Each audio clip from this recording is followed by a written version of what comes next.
to Bay Sunday. I'm your host, Tracy Humphrey. Before we get started, I want to remind you that you can go to our Facebook fan page at facebook.com/Bay Sunday and like us, and our Twitter page at twitter.com/CBS5SBaySunday, and look for reviews of two Sprint phones, the Samsung Epic and the Samsung Epic 4G, a Windows phone from AT&T, the HT Surrounds, and a Motorola Droid R2D2, that's from Verizon, as well as a Bluetooth headset and a case for the iPhone 4. All of our reviews you can find on our YouTube page at youtube.com/Bay Sunday.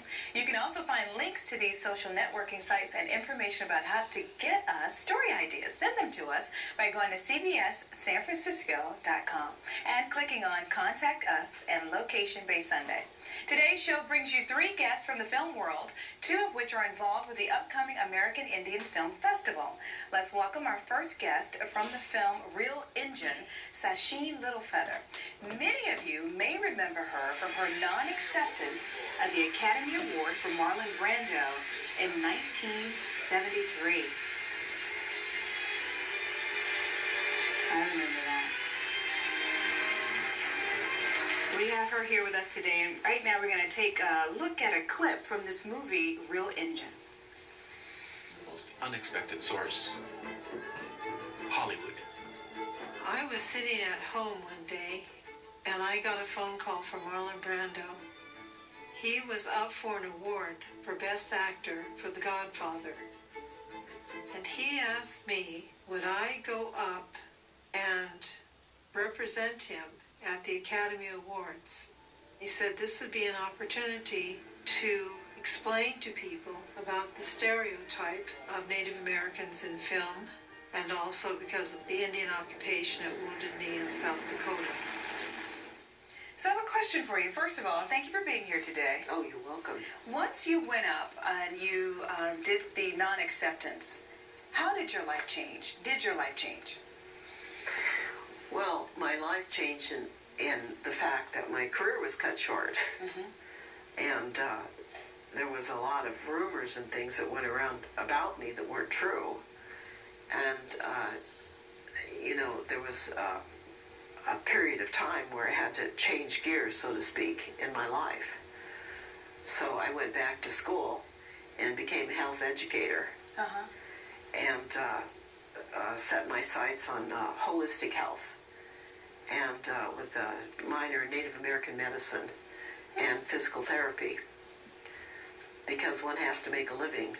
Yes. So I was able to incorporate all of these things into the present day.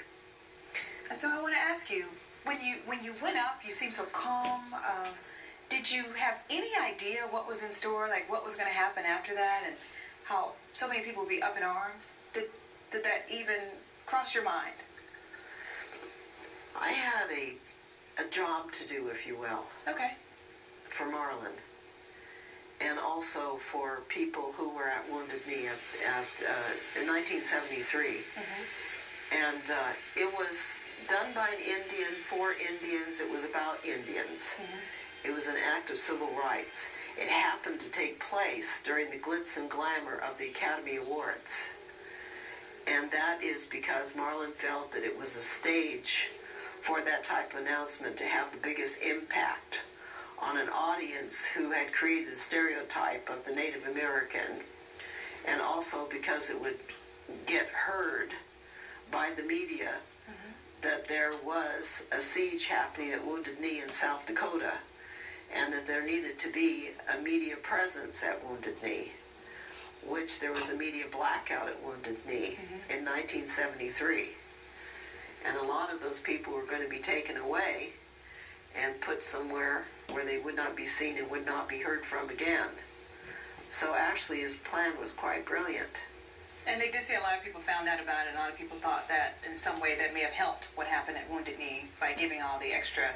Yes, and when I received congratulations from such people like Coretta King, who was the widow of Martin Luther King, I knew I was on the right track. Okay, so let's transition from that, which happened in 1973, to this movie that's coming out at the American Indian Film Institute, Real Injun. What is Real Injun about? Real Injun is written and directed by a full-blooded Cree Indian by the name of Neil Diamond. Not the singer, but the Cree Indian Neil Diamond.